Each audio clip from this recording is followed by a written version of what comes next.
I think this is. Can you hear me? Yes, I can. Can you hear me? I can hear you. Yes, Okay. we're live. Yes. Morning, everyone. In real life. Of course, we are. We are live and direct. Welcome, everyone. We are experimenting with something. Happy to have you guys here today. Please help us to share and like my sister says and love as well. So we are making headways and what is Ekekerowa? The God Ikekerewa. of our ancestors. The God Yes, of our ancestors is at work. We are making headways, and our people are getting the information. I am yes. overly excited. So imagine if 10 million people were doing this work, it would have been Mm, over. I've been over. Are moving forward and information is getting down to where it needs to get. So thanks to everyone, our food soldiers, those working assiduously for this project. We thank you. We cannot thank our Nina Secretariat, Brother Tony Nadi. Without him, you guys will be in our hell for another 1 million years. So we thank you. We thank you, brother, for your tenacity, for not giving up on people. One of our friends said, "Why are you guys working hard for people marked for death?" I said, "No, we are reversing that prediction, whatever it is, declaration. We're saying no, we are going to save our people. They deserve to be saved. So welcome, welcome, welcome. Continue to help us this year. So let's run up and get this work started." Thank you. Her name is Mona Chimswaga. Yes, yes, yes, yes. That's me when I choose that.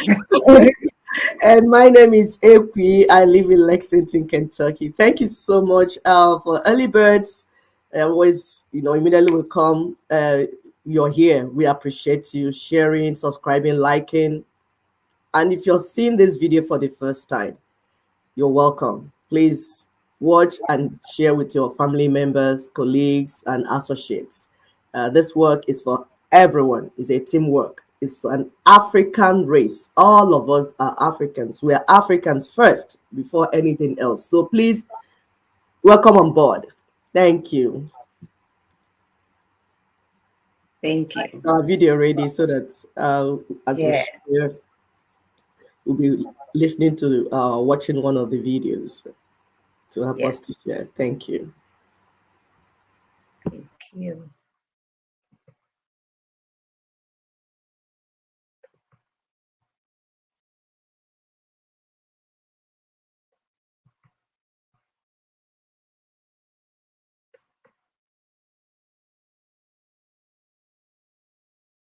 Can you see this screen?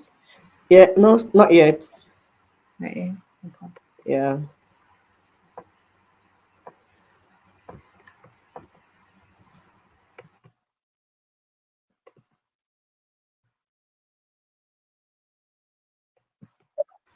Our brother Isimamodu, you're welcome. A very good day to you all from here. Thank you so much. You're welcome.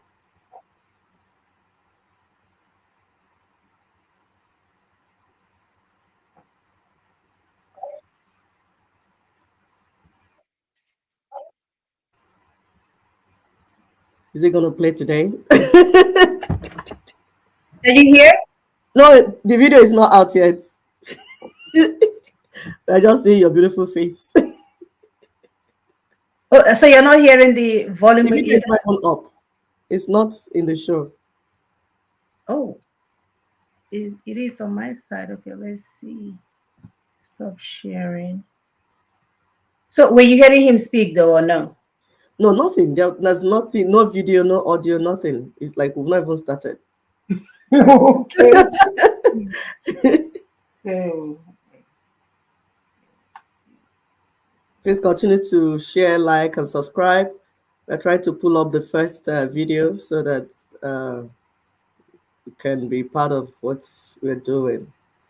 Yes, like my sister said, work is going on. Okay, it's beginning to come up. Yahoo!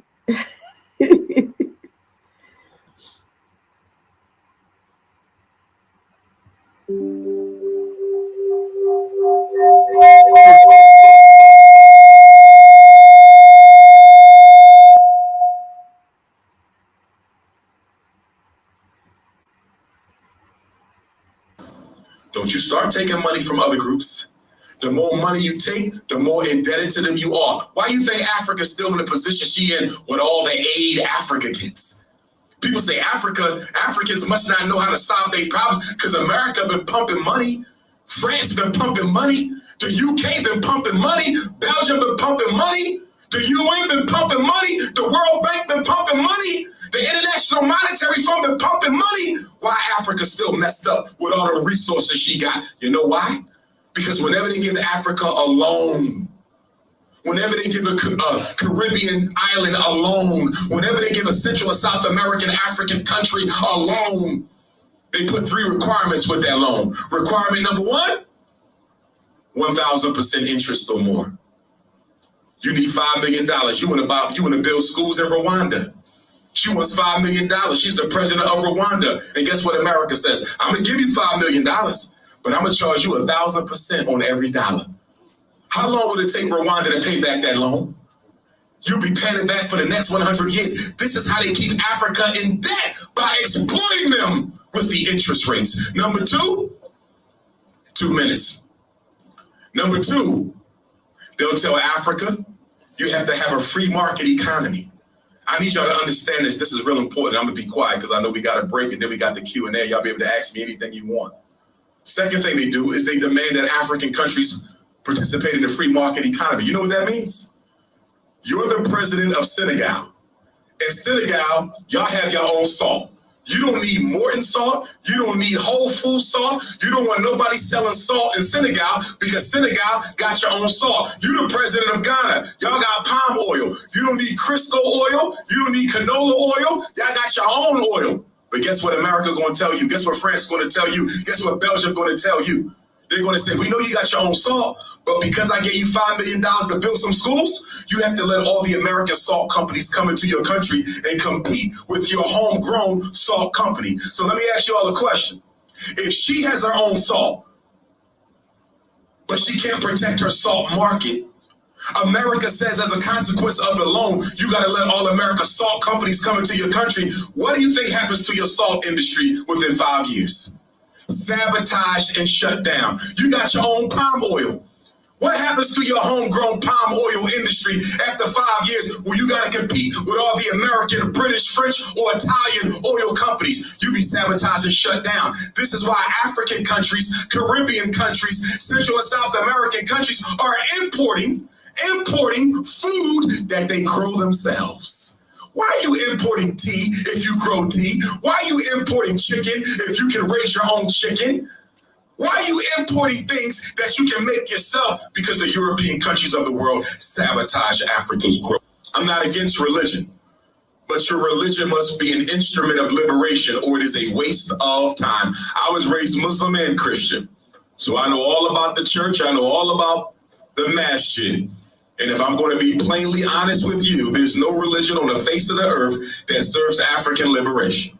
And you cannot be a Pan-Africanist if you still got that white Jesus hanging up in your house, in your dorm room, in your car, or in your Bible. Because before we can liberate ourselves politically, before we can liberate ourselves economically, before we can liberate ourselves socially, before we can liberate ourselves culturally, we have to liberate ourselves psychologically. I want you to hear me well, Puerto Rican Africans. I want you to hear me well, American Africans. I want you to hear me well, all my Latino Africans, my continental Africans, my American Africans. There is no liberation for our race that does not begin with psychological liberation until you change the way that you think about yourself, your people, and your future. Until you change the way that you think about who we are, and what we must become, you change nothing else about us. Reparations is a hot topic right now, ain't it?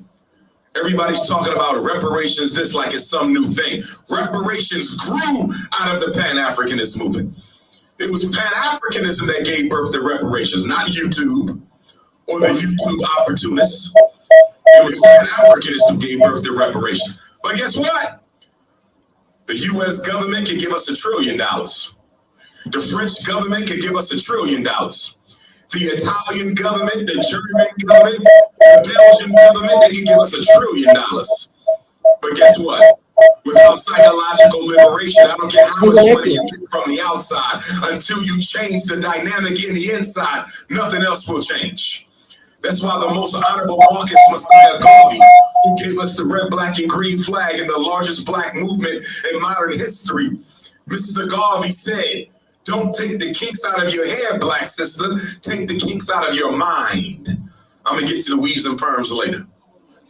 Because we cannot expect little black girls to grow up with pride. We cannot expect little black girls to grow up with self-respect while adult black women imitate Caucasians. Now, some of you have naturally curly hair, no problem with that. Some of you have naturally straight hair, no problem with that. We got African brothers and sisters in New Guinea, Papua New Guinea, in the South Pacific. They're naturally blonde, and they have naturally blue eyes. Some of our Puerto Rican African brothers and sisters got green and blue, and our Cuban brothers and sisters and Dominican brothers and sisters got green and blue. I got nieces and nephews who got green and blue eyes. How to get the most of Grammarly free. Oh my goodness.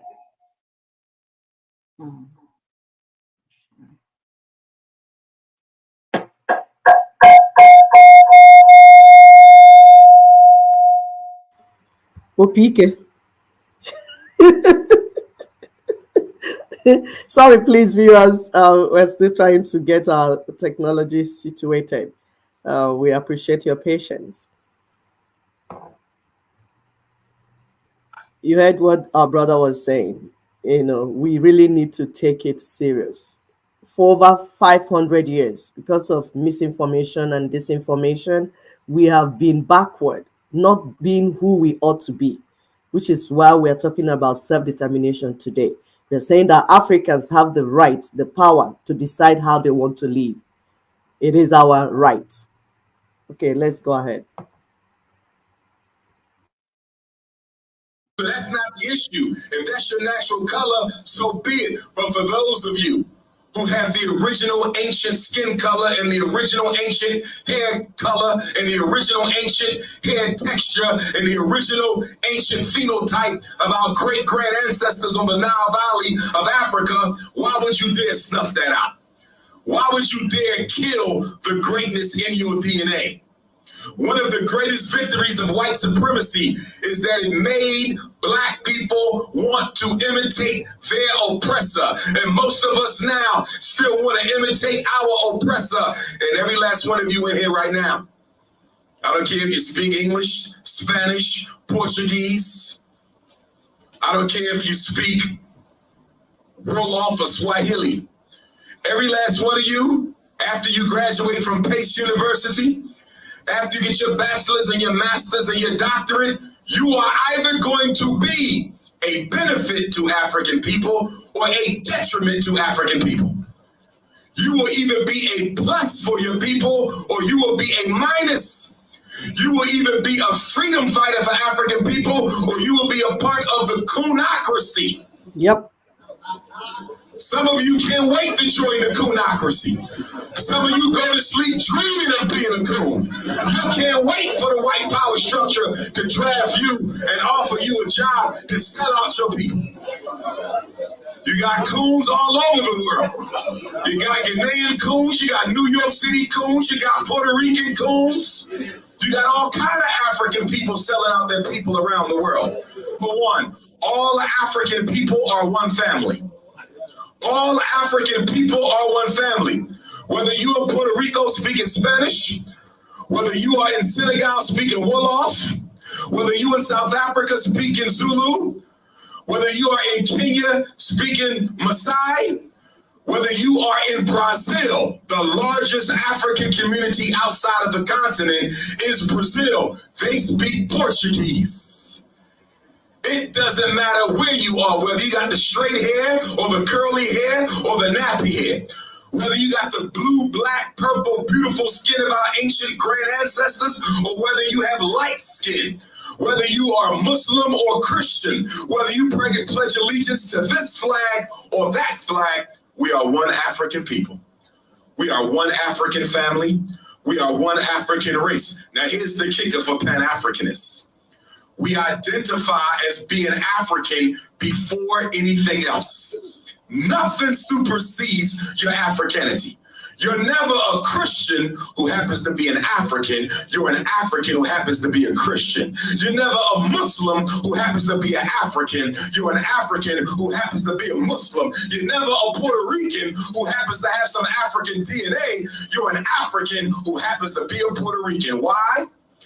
Africa existed before Jesus existed. Africa existed before Muhammad existed. Africa existed before the Dominican Republic existed. Africa existed before any country you pledge your loyalty to, any religion you belong to, any language you speak. Africa is older than that. Your race is the only thing you belong to that God chose for you. Everything else you belong to, you chose or your parents chose.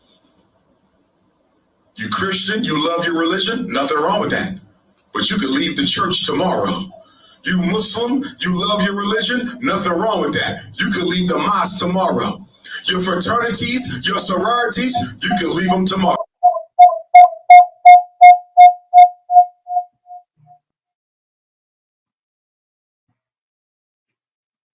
All right. So sorry, I'm having some issues here. Can you hear me? Yes. Yes. Awesome. All right. So we'll play the next video. I will actually post this video in its entirety on our Facebook page. So you can go listen to our brother, even though there's some areas that he may need some, he has some deficiency that may be covered. But Exactly. otherwise, my brother is doing an excellent job in trying to point us to the enemy, because most of the time we tend to fight ourselves and not the enemy. So I will pull up the next video while my sister adds. Yes, absolutely. Because those are not like coming new to the continent might not understand the struggle, the grievances, who is who, what is causing what, and we cannot just sweep all of that under the table and say, "Oh, let's just move. We are one Africa." No. We must take care of our grievances so that those that are hurting will receive healing, and that those that need justice will get justice. We are not playing with justice, fairness, and equity. No, we are going to deal. That's what we're talking about, fundamental issues. We know we are one, but there are some fundamental issues that need to be taken care of before we can move forward to where we ought to be. Thank you. Continue to help us to share, please. And I'm ready.